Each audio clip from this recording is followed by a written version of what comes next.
Now we have to make sure that the paper is on the winding position.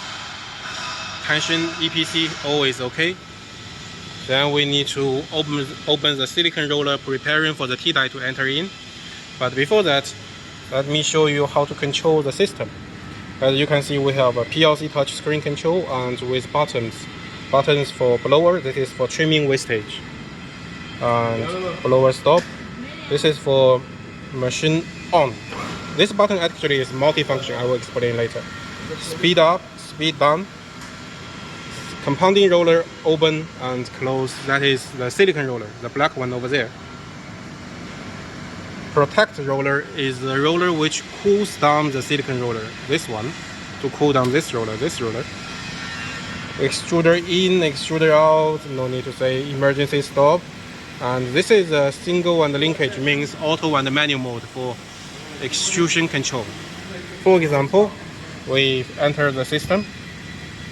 Speed setting is the maximum speed that you are going to need for the machine for this product running. For example, your paper is a foam and we need to set it at 30 meters per minute.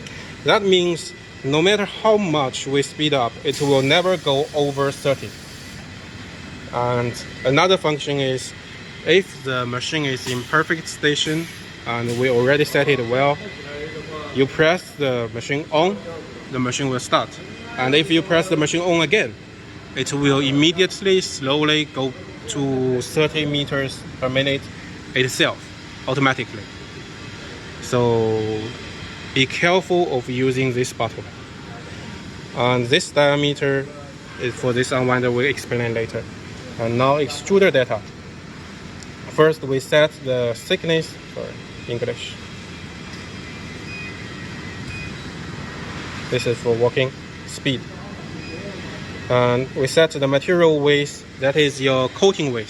Say paper is 600 mm, we set it on 600. And thickness you want is 10 mm. And here is showing the extrusion current, hertz, and extruder 1 off and extruder 1 manual or auto mode switch. What we're going to do is we password 1357. So you see, if we're going to set the width, thickness, and turn to the linkage mode, the machine will automatically control the coating thickness. So no matter speed up or speed down, the thickness remains the same. But for example, we are setting for 10 micron and we are running the machine and getting only, let's say 20, we are getting 5 micron.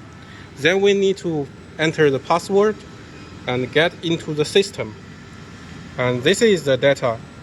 This 2.83 is the data for control the automatic calculation ratio.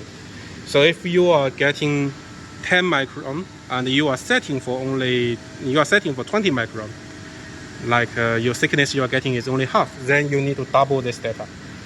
And then go back to the extrusion and test again. See if the thickness has go back, but it will take time, so don't test immediately. After you are getting the right thickness, that means the machine is now in perfect working condition. So at least for 5 to 8 hours, it will remain stable until, like for example, the room temperature in the night reduced down. Then you might need to increase the temperature or you need to change the radio. And also the filter, like after 3 to 4 days working, the filter slowly gets dirt inside, and that will change the pressure also, and then the thickness will also change. Many reasons can cause that. My suggestion is if you are working 12 hours per shift or 8 hours per shift, every shift before you are changing, you do the thickness checking again. If you can do thickness checking for every row, even better. This is the control automatic system, how to work. Automatic is about the tension that is independent over there, automatic tension. Automatic tension by winder is controlled by PLC. Another automatic is automatic extrusion linkage with speed, that is here, and the data. And automatic changing is also another system.